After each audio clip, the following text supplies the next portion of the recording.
And also, objective, we aim to empower youth to become active agent to disseminate the information and knowledge to the public. That is the most important thing. And moving on, I would like to welcome Deputy Minister of Economy, Yang Berhormat Datuk Hajjah Hanifah Hajar Taib to deliver her speech, and Datuk will be delivering her speech on sustainable economic growth, harnessing the power of youth for a resilient future.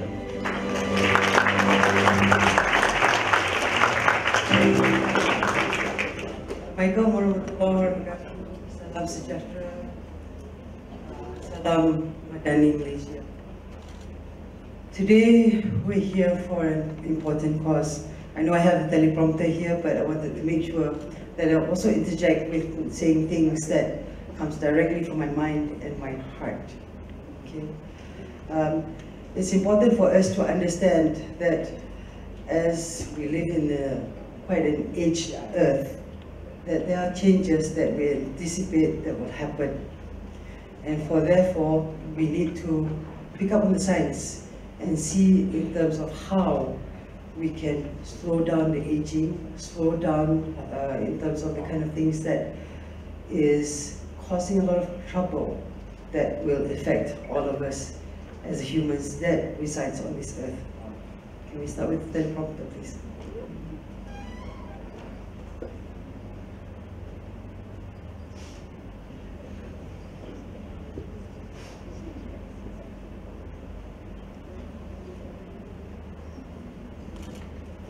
Ladies and gentlemen, esteemed young climate leaders, a heartfelt and enthusiastic welcome to the Youth Sustainable Forum 2023, a collaboration endeavour brought to life through the partnership of Belia Prihatin, the National SDG Centre, and the Malaysian Green Technology and Climate Change Corporation, MGTC.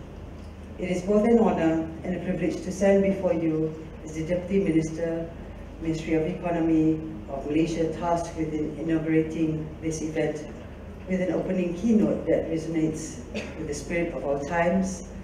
Today, we come together not merely in a physical space, but in a collective arena of ideas, determination, and shared aspirations. As we embark on this significant journey together, let us delve into a theme that unites us profoundly: youth, innovation, and sustainable economic growth, harnessing climate action for a resilient future. To our remarkable youth, you stand as the vanguard of the transformation, embodying the spirit of change that propels our societies forward. Your vigor, creativity, and unwavering commitment are the very bedrock upon which the edifice of progress is built. As I gaze upon this assembly of young visionaries, each brimming with potential, I'm reminded that the future is not an abstract of concept. It is a canvas upon which you paint your dreams, your aspirations, and innovative solutions. Innovation is the pulse of progress, the driving force that shapes the trajectory of societies and economies. It entails daring to envision beyond the horizon, unafraid to challenge conventions and reimagine possibilities. And who better than the youth to infuse innovation with life? Your perspective is unburdened by the confines of tradition, and your adaptness with technology knows no bounds. It is an hour aspiring to witness the audacious ideas, technologically prowess, and collaborative spirit with which you are crafting solutions that redefines the interplay between climate action and sustainable economic growth. Sustainable economic growth is not a paradox. It is a harmonious fusion of prosperity and planetary stewardship. The youth of today stand at the crossroads of shaping an economy that flourishes while safeguarding the environment. The ethos of sustainability, intricately interwoven with economic development, is your guiding star, leading us towards equitable growth where progress is shared amongst all, without compromising the vitality of our planet. Climate action transcends borders. It is a universal endeavour that binds us in our shared responsibility to protect the planet for generations to come. In this regard, the youth play an instrumental role. Through your passion, advocacy, and aptitude for innovation, you possess the power to transform climate challenges to stepping stones towards a more resilient future. It is your unwavering commitment that will drive the transformative solutions needed to navigate the currents of change. As we gather within this arena of ideas, connections, and aspirations, let us recognize that this event is not a passive occurrence. It is a clarion call for action. The youth are not bystanders, but architects of change. Your choices, your decisions, and your actions today will chart the course of our nation and region for decades to come. Now, when we talk about climate change, it may seem more technical about the kinds of things that we try to say we need to do the actions. But we also need to understand what we see with our own naked eyes. What are the kind of things that we witness of this climate change? There is two specific factors that is very, very obvious. Before, the measurements was not seen because maybe it happened in a different country, far of a distance, but now it's also happening in our own country. The two ones are in terms of the temperature and the rainfall. I think past 1 or 2 years, we've realized when it is hot, it is extremely hot temperature. The rainfalls is a little bit eccentric. We're waiting to see when it's light rain or heavy rain. We realize, ni bukan musim dia.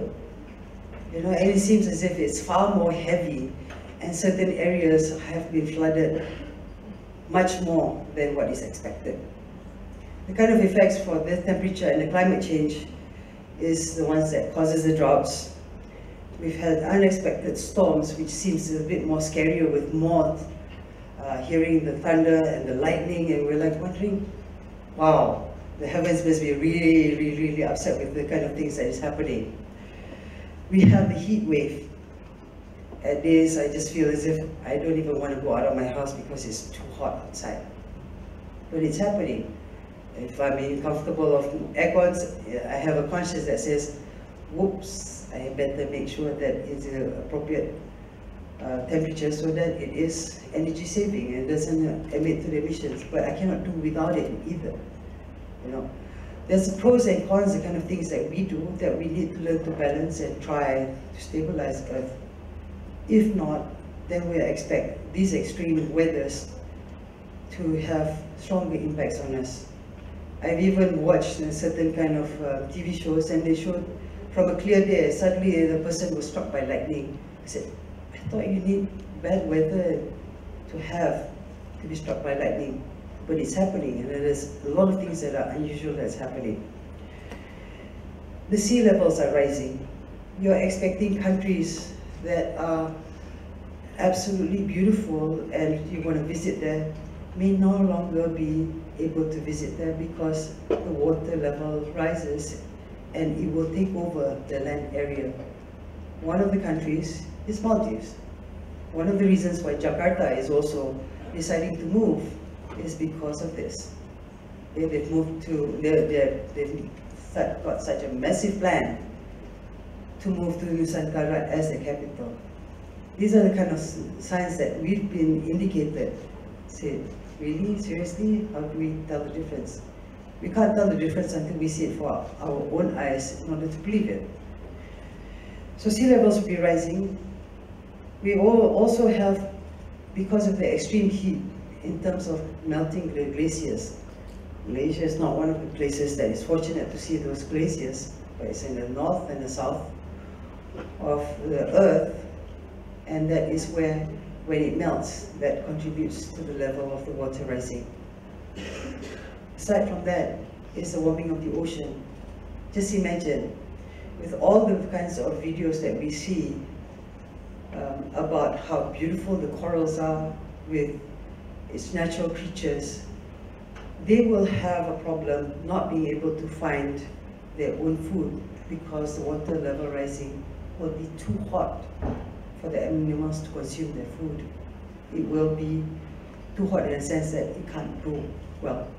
It will happen to us as well on land. In the circumstances where, okay, it's an ideal circumstances that certain crops will grow to a certain extent. But with no water, it will also encourage in terms of very dryness in the soil and on land that it is easy to catch fire. So we've got to learn to understand all this, and we've got to make a difference. Each and every one of you play an important role. You may have the career in architects, interior, engineers, or whatever. Even a person who is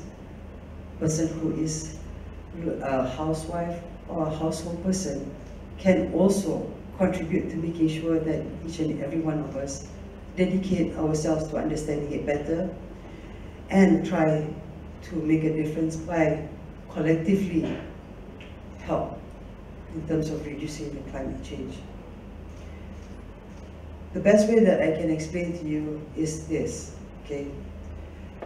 We all have our mothers. We all were nurtured by our mothers.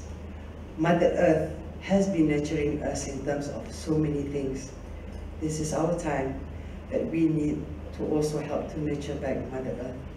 Put your love to Mother Earth, right? In conclusion, on behalf of the Ministry of Economy, I extend my deepest gratitude to Belia Prihatin, the National SDG Centre, the Malaysia Green Technology and Climate Change Corporation, MGTC, for co-hosting this exceptional forum. Let us seize this opportunity to immerse ourselves in dialogue, cultivate collaborations, and unveil solutions that resonates with the very essence of sustainable growth. In line with the Agenda 2030 Sustainable Development Goals, through your resolve, innovation, and unyielding dedication, you hold the power to shape a future that is not only resilient, but transformative. Thank you, and may this forum stand as a testament to the unwavering spirit of our youth and their pivotal role in shaping a more sustainable and prosperous world. Thank you very much. Thank you very much to Yang Berhormat Datuk Hajjah Hanifah Hajar Taib for the speech, and Datuk had delivered the speech on sustainable economic growth. And we know that sustainable economic growth means maintaining growth without creating economic problems or complications, and it's the practices of supporting long-term economic growth without depleting resources. And she also said about the importance to use technology to find a solution. And now we would like to invite Chief Executive Officer, Malaysian Green Technology and Climate Change Corporation, Technology Samsul Bahar Muhammad Noor, to deliver his speech.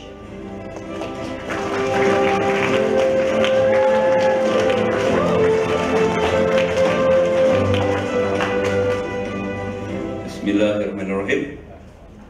Assalamualaikum. Salam sejahtera. A very good morning to all. YB Datuk Hajjah Hanifah Hajar, Deputy Minister Ekonomi, Tan Sri Abdul Omar from Bursa, Cik Lokman, and the celebrated youth of today. Good morning to all. I believe that you walked quite a bit, right, this morning, because of the roadblocks that was held. When I was first invited to deliver a talk at the youth conference, I wanted to come in jeans, stonewash jeans, and also in t-shirt, because I was a youth once, believe it or not. And but back then it was different. It was like blue skies. You can just go to the cities, just walk by. Even birds come humming at your window. That was then. That's what Bob Dylan was saying, right? Things are changing. Times are changing, and back then it was different. Now it's different. And I believe that what we need is to create changes. And with the participants who are here, I believe you have Gen Y, we have Gen Z or Z. I don't see any Gen Alpha. The Gen keep on cropping up. And I bet by Gen Beta, the whole world is different, right? Now, can I have show of hands who care about climate change? No doubt, because you are here, right? Okay. Now, what about those who are doing something about climate change? All right, great. 1/3 of you guys. Okay, now something different. Who went to the polls last Saturday? Okay, you got to show proof now. All right. And do you know anyone who did not go to the polls even though they are registered? Yeah, I believe there are quite a number. Why? I'll come back to that later. Now, I want to bring you back to 1969. None of you were born yet. What happened in 1969? There was an oil crisis, oil spill off the coast of Santa Barbara in California. And that incident, what happened was, you can see the beaches have been soaked with oil. The birds have been soaked with oil as well. The fish and most of the species do not actually enjoy what they've been enjoying all the while, right? So what happened was that a young senator from the United States, of course, and a young graduate from Harvard, he was 25 years old, by the name of Dennis Hayes, he created a movement. And that particular movement is being celebrated until today, on every April 22nd of every year. So what happened was that the following year, after 1969, in 1970, he created this Earth Day. Heard of it? Earth Day, right? So this young boy, he decided to create a change. And then in 1970, he managed to pull in 20 million American citizens to go across to hand in hand, try to prove that they need changes. Now, how can that particular graduate be able to do so? Because back then you do not have any social media, right? No internet.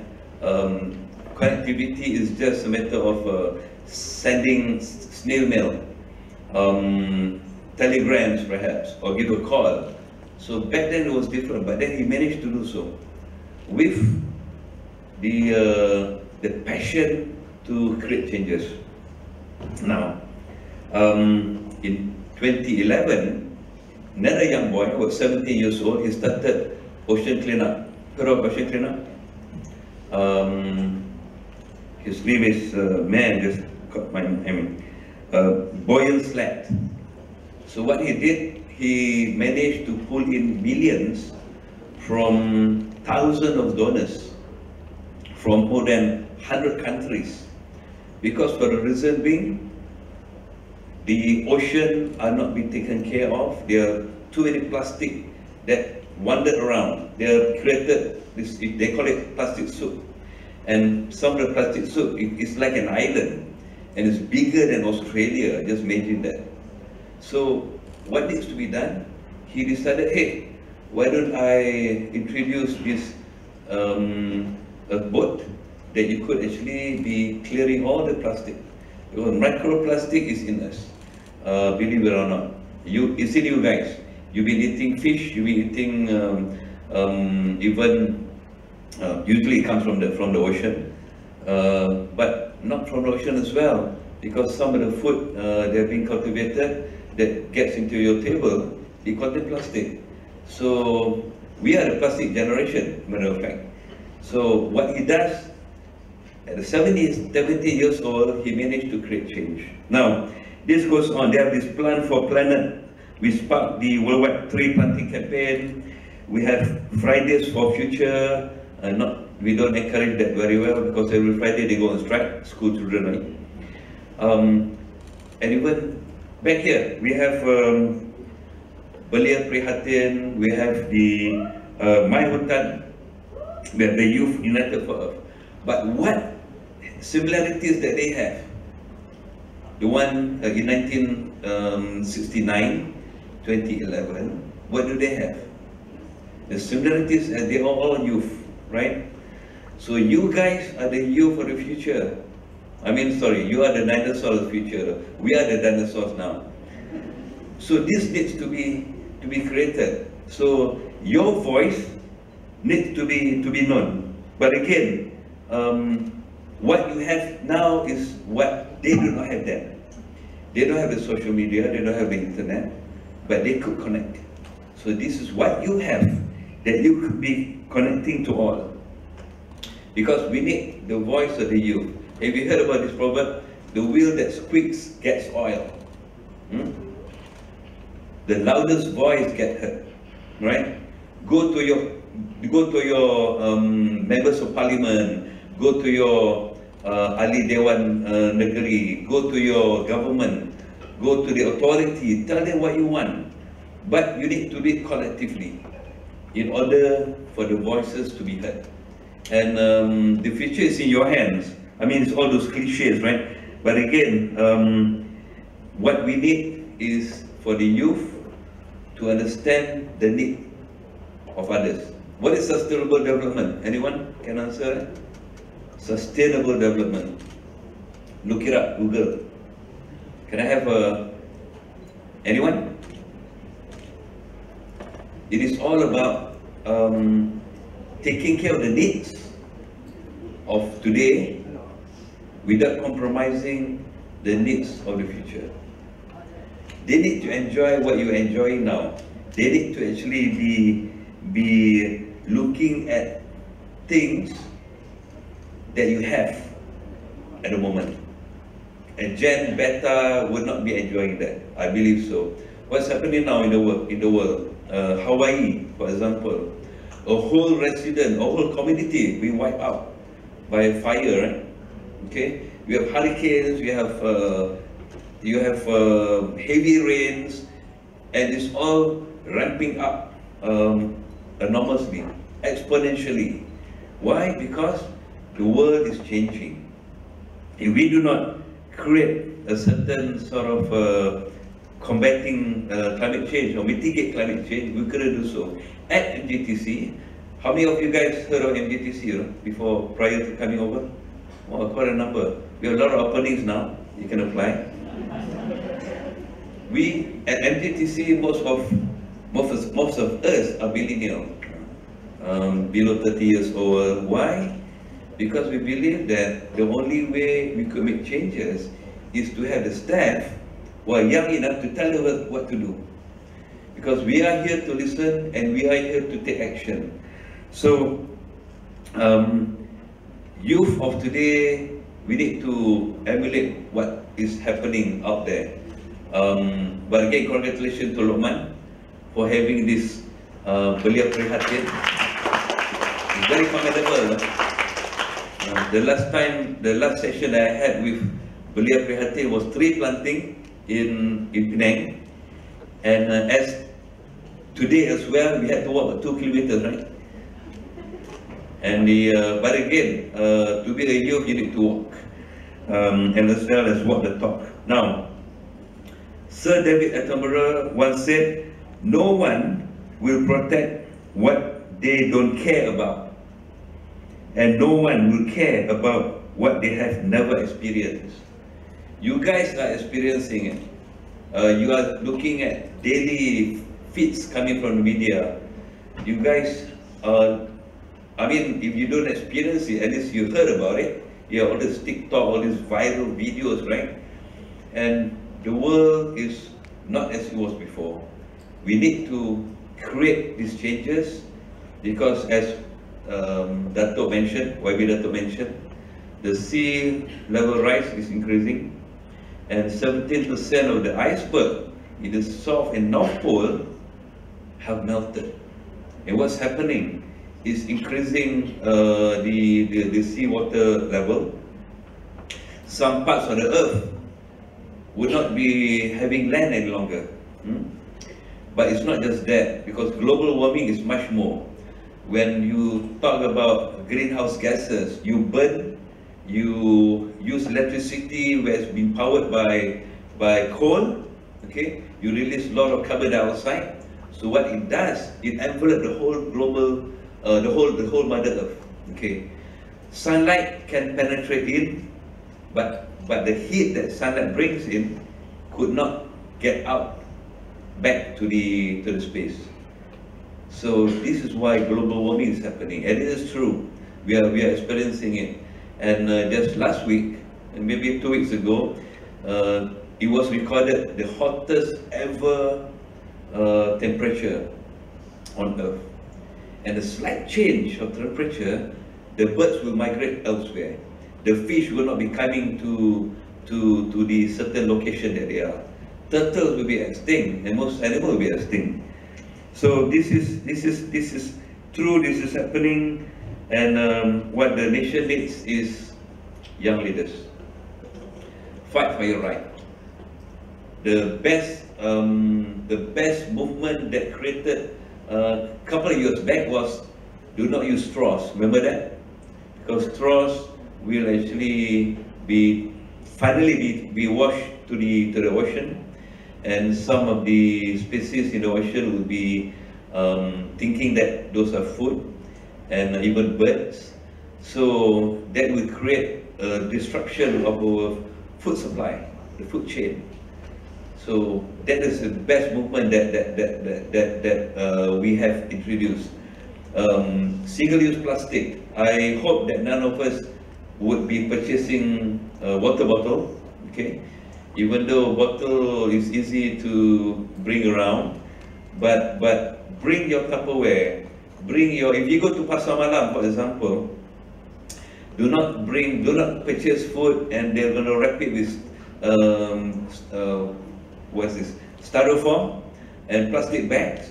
Bring your own containers. Try to do that. If they were to ask you, hey, you are somewhat different from the rest. Hey, I am different, because the only way to ensure that the rest follow suit is just that.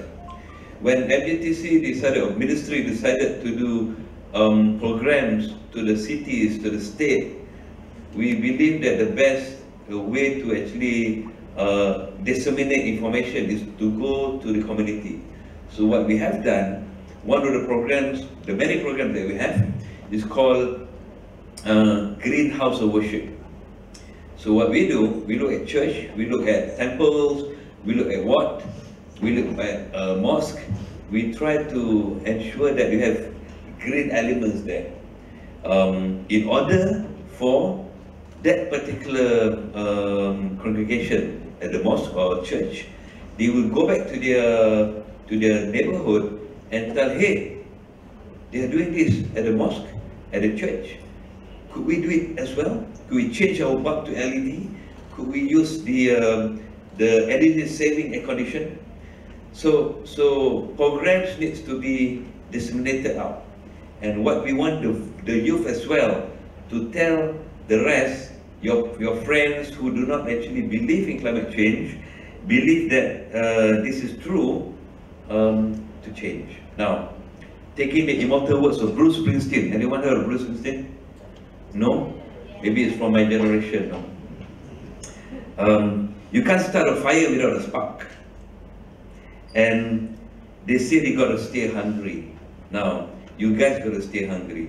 You guys to ensure that what needs to be done, and you got to starve yourself, because by doing so, we could be understanding what the ones that are experiencing calamities, drought all over, their homes being burned, the whatever changes in the surroundings can be felt. So again, thank you very much. I don't want to talk a lot, because simple information just like today would bring a different sort of effect to the rest. So thank you very much. Thank you for attending, and for those of you listening on the internet, Let's create a change. Assalamualaikum.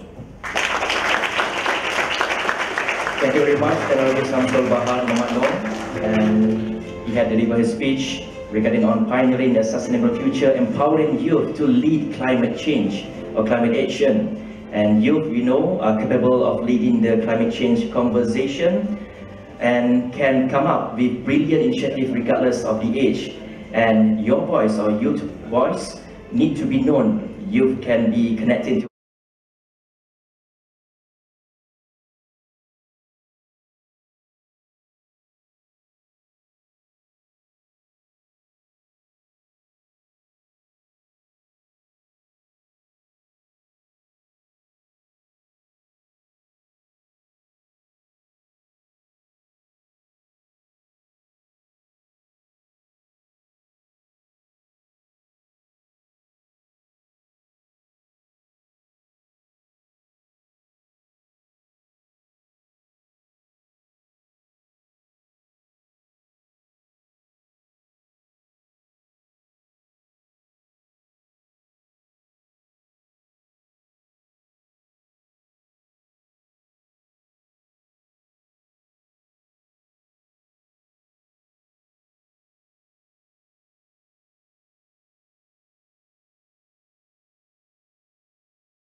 increasing in temperature, and that's real. She mentioned about the glaciers receding, and I had the privilege of visiting Antarctica last November, and indeed you could see for yourself how the glaciers have actually receded from their world, and that has contributed to the increase in sea level. And the increase in sea level is very pronounced. 30 years ago, I used to visit this nice resort in Kota Baru. It's called Perdana Resort at Pantai Cinta Berahi. The name is quite something, the beach of passionate love. So it is not quite Syara compliant, so they had to change it to call it now Pantai Cinta Bulan. But the point here is actually in those days, during low tide, you have to walk 400-500 meters to get to the water's edge. So it's a huge sandbank that you actually have to walk across. But today, the whole beach is actually gone. And in fact, the erosion has gone to the extent whereby the stalls that used to be on one side of the road is now gone, completely gone. And they have to build some wave breakers and so on. So the point I want to make here is that it's real, not just in Antarctica, but right here at our doorstep. So within the context of business, it is important because not only do you have to comply with the Mission Code of Corporate Governance, the updated one in April 2021, but if you're a company, you're a business, if you don't embrace sustainability, you will not be sustainable because you will be deprived of, number one, from equity funding and debt funding. Institutional investors are very particular, they will invest in you, and likewise banks will not lend money to you, or even if they do, they will charge you a very high premium for that. Likewise, you can't get insurance covered for your projects, or you have to pay huge premiums for it. You will have difficulty to hire good human capital, young people like you, very conscious about environmental and sustainability issues, and wouldn't want to work for a company that is irresponsible, so to speak. And worse still, if you are not sustainable, your customers wouldn't want to buy your products, and you cannot be part of the global supply chain, because that's actually how the rules are today. And therefore, if you can't sell your products, you will basically go bankrupt for sure. Now, a quick reminder of the three elements of sustainability: environmental, social, and governance. For the past few decades, we've been focusing a lot on governance, so I'm not going to talk about that. But during the MCO, the issue of social has come up significantly, and that's within the context of forced labor and modern slavery. And it started in a big way with a number of Malaysian companies being banned from exporting their products to the US. So this is in relation to the withhold release order issued by the US Customs and Border Protection Agency against some glove manufacturers and some plantation companies in Malaysia because of the alleged practices of modern slavery and forced labor. Now, just to be clear, it's not forced labor or modern slavery per se, but under the new definition of forced labor and modern slavery of the ILO, the International Labour Organization, if your workers had to incur that in arriving at your doorstep, so in the past, it was the responsibility of the respective employees, not a concern of the employers.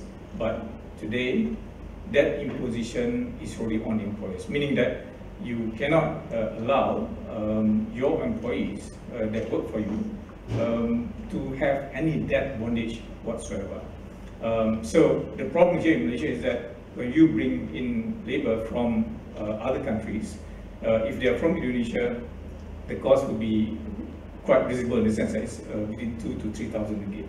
But if you bring some workers from Bangladesh and the Indian subcontinent, the cost can be very prohibitive. So in the case of Bangladesh, for example, it can be as much as 16,000. Now that's not because of the imposition by the Malaysian agents per se, but it's actually because of the arrangements in the home country, so to speak, Bangladesh and so on. And that's actually creating a problem for Malaysian companies. But in the past, they could say it's not our problem, but I'm afraid today that's no longer acceptable. It is actually our problem. So the Malaysian companies which I mentioned, the glove making companies and the plantation companies had no choice but to actually pay off all the debt of these workers in order for the ban on their products to be uplifted. So that's a good thing in the sense that it has come to light of the importance of these social issues. So what I'd like to speak today is more on the environmental part. So when it comes to environmental issues, apart from climate change that we're talking about, there's also the issue of biodiversity loss, the resource depletion, waste, pollution, and related to that would be deforestation. Biodiversity loss is important, and this is something which all of us must do together to protect the habitat for wildlife, for example. You will know that in Malaysia, 4 years ago, we have already lost our last rhinoceros. The last one, Iman, actually died in captivity. So that's already extinct, which is sad. And we must learn from that and must never allow our Malayan tiger, which is our iconic species, from going into extinction. And that's our Jata Negara, that's our national crest. It's a symbol of the nation, and we must do what we can. So make sure that, again, do what we can to help protect biodiversity and make sure that no more extinction of species in our lifetime. So Alhamdulillah, the government, together with many NGOs, including WWF Malaysia, have been working to preserve or conserve the tiger population. We now have less than 150 individuals in the wild, but we hope that with all the various initiatives, including putting more boots on the ground and protecting the habitat, will result in increasing in the numbers. So that's something which we hope will do. But back to climate change, it is mainly, if I may, about dealing with our greenhouse emissions, and I think that's actually the biggest single factor that we must work close to.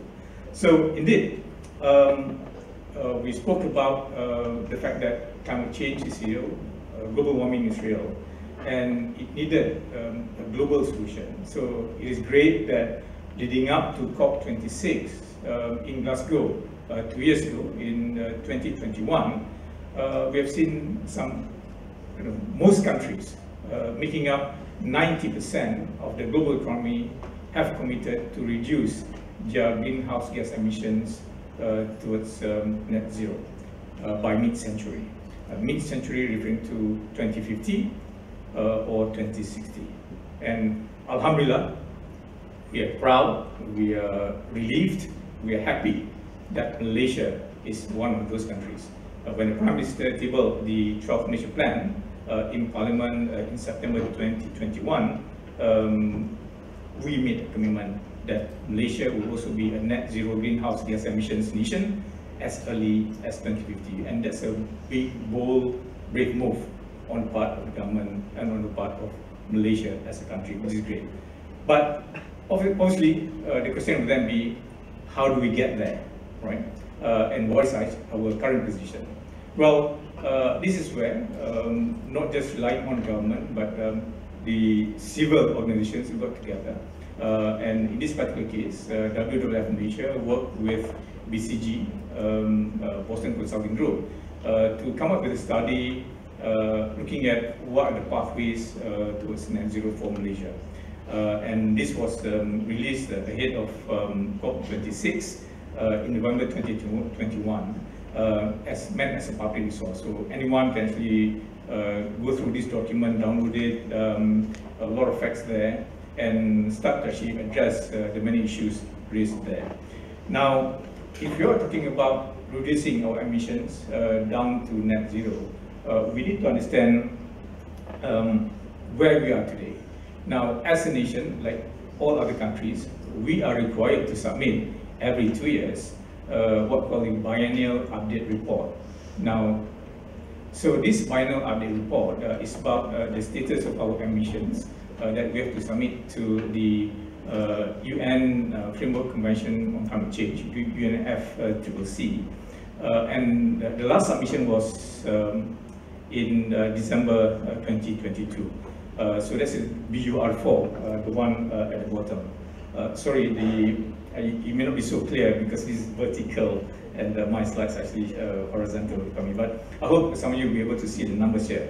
So just to be clear, if you look at our gross emissions based on the submission made by the government to UNFCCC in December last year, we as a country emit a total of about 372 million tons of carbon dioxide equivalent. Right? Now, this is inclusive of the land use change, the deforestation element. So that's actually the gross number. But we are fortunate because we have our natural forests. So Alhamdulillah, we have some 18 million hectares of forest still in our country, making up about 55% of our land mass, right? And these forests that we have, these are the category of LUCF, the land use change and forestry. They are able to sequester some 256 tons of carbon dioxide equivalent, right? So because of that, from 376 minus 256, then you have the net emission of 116 million tons. And this is the figure that we need to bring down to zero, right? Now, how do we do that? Well, obviously from this chart, there are two big things you have to do. Number one, we need to reduce the emissions on the left, and number two, we need to preserve our forests on the right, the green one, right? So, so make sure no more deforestation. That's actually a very, very clear message. And alhamdulillah, the government is really committed to that in a big way. Now, on the left is about how do you reduce your emissions. And of course, you therefore need to address the biggest polluter, the biggest emitter, if you like. And the biggest emitters in the country will be from two particular sectors, the energy and transportation sectors. The energy contributes 52% of the gross emissions, and the transportation 17%. So that's why the government, in our drive to achieve net zero, is targeting the energy sector. So a few weeks ago, the Minister of Economy released the National Energy Transition Roadmap, Phase 1, to clearly provide the idea of what we have to do to actually bring down our emissions. And the idea would be to decarbonize our energy sector, among others. For example, is that commitment not to install any more new coal-fired power plant. I think that's a big initiative and commitment on the part of the government. And whatever coal-fired power plants that we have, the PPAs will be allowed to expire as we progress. And that's great. When it comes to transportation, as you know, the huge move towards electric vehicles, and that's why the government is already committing to provide tax exemptions for importation of electric vehicles, the huge movements towards green hydrogen, and so on, plus other initiatives. So these are many of the initiatives that will have to be undertaken. And with that, hopefully, we will bring this down to net zero towards 2050 or 2060. So as early as 2050 means that we will need to invest in a number of carbon CCUS, the carbon capture, utilization and storage projects, and this will cost money. Now, how much will it cost to implement all these various initiatives? Well, based on the study that we have undertaken, it will cost between 425 billion ringgit to 530 billion ringgit to address the emissions gap, right? And now, I must say that it does look like a huge number, about $500 billion ringgit.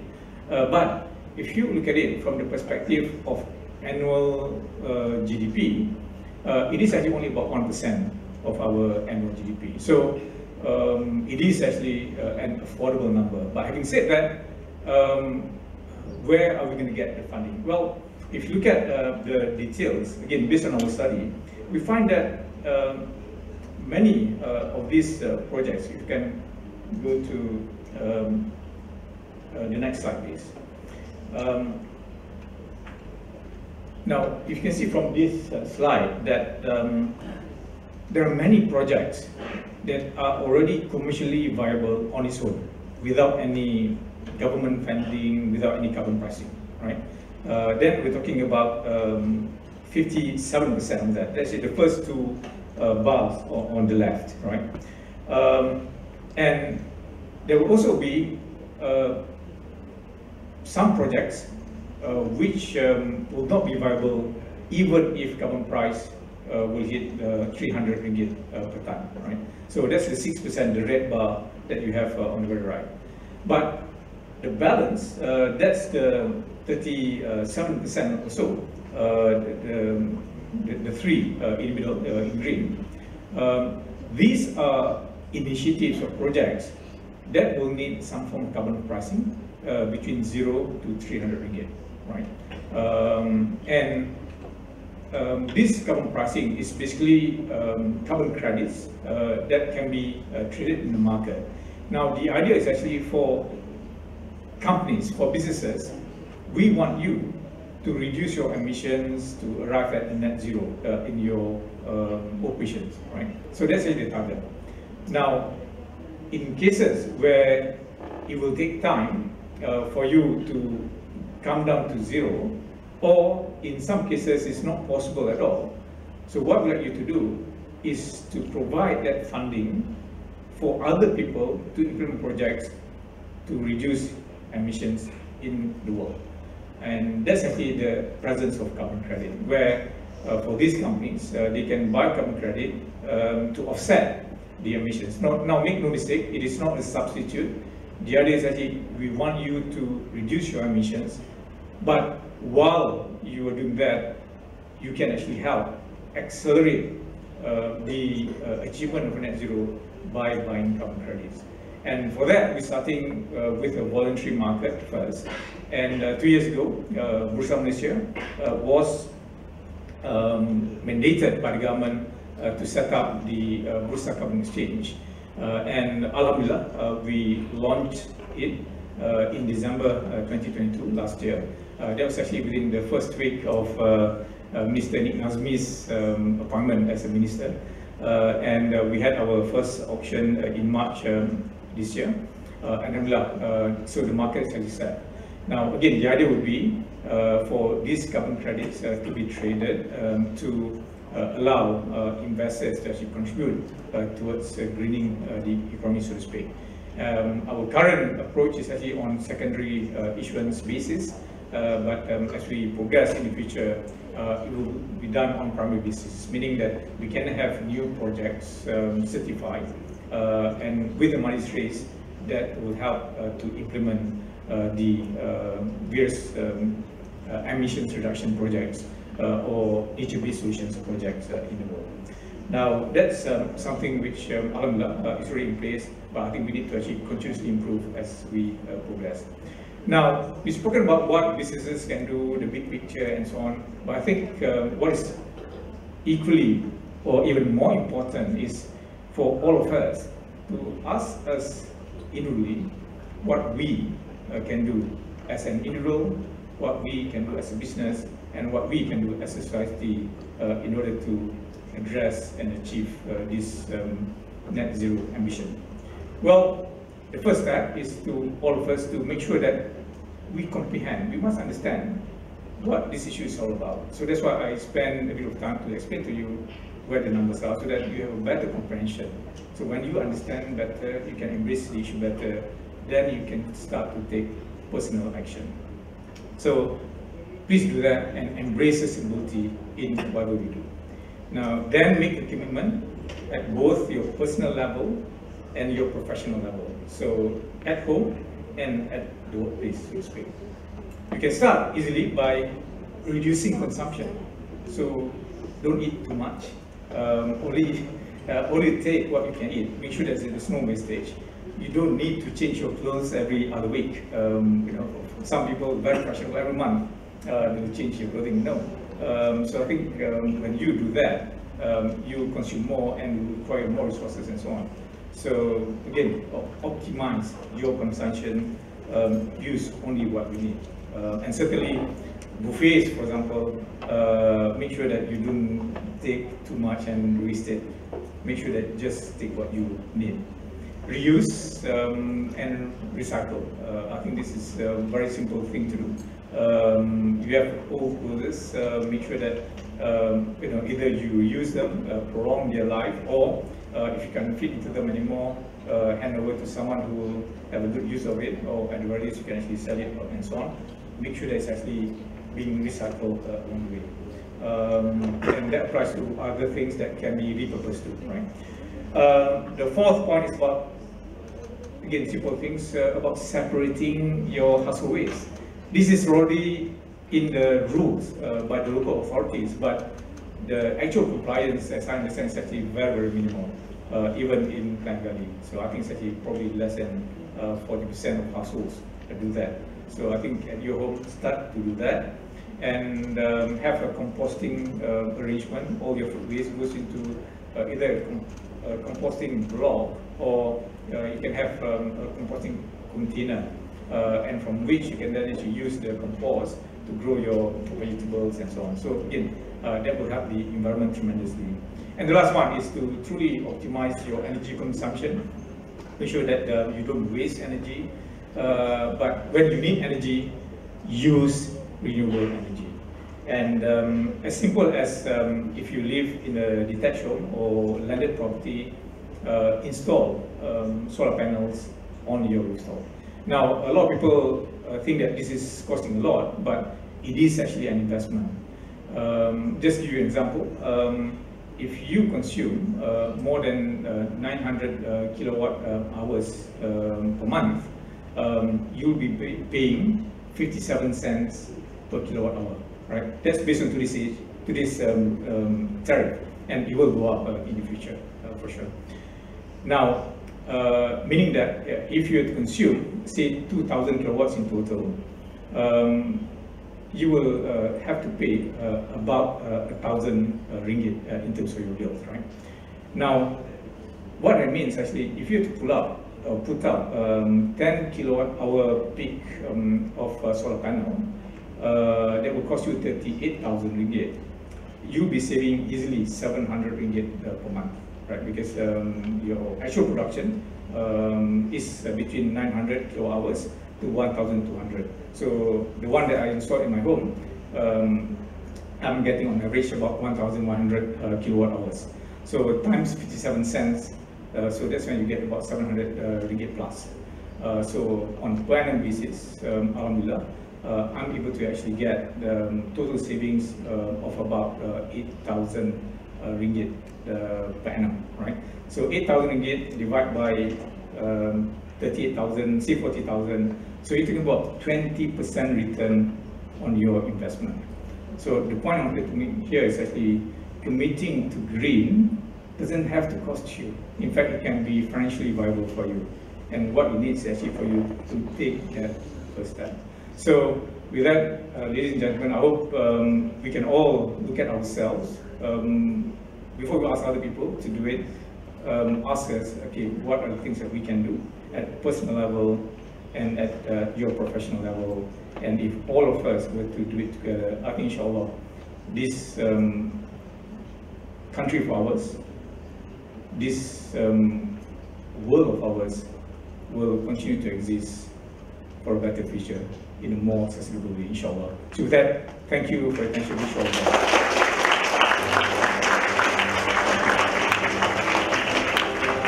Thank you very much, Tan Sri Abdul Wahid Omar, for the speech, and Tan Sri had delivered his speech on sustainability and pathway to net zero, a corporate leader's perspective, and what Tan Sri had stressed about embracing sustainability is no longer an option, but a must. And as you guys know, this program will be divided to few sessions. Just a quick brief, we have the opening ceremony that we have now, and followed by 3 discussions with our few panelists, including our guest of honor today, and also our policymakers of MP. And we also have a parallel session afterwards, but we're gonna have a tea break first, before we move on for the next session. And ladies and gentlemen, I would like to invite our honored guests and our guests to enjoy the meals. And the buffet is now open to all guests, and we will take a break for 10 minutes only. You may proceed to the dining area outside of this theatre hall. And thank you, and see you again at 10:45. Thank you.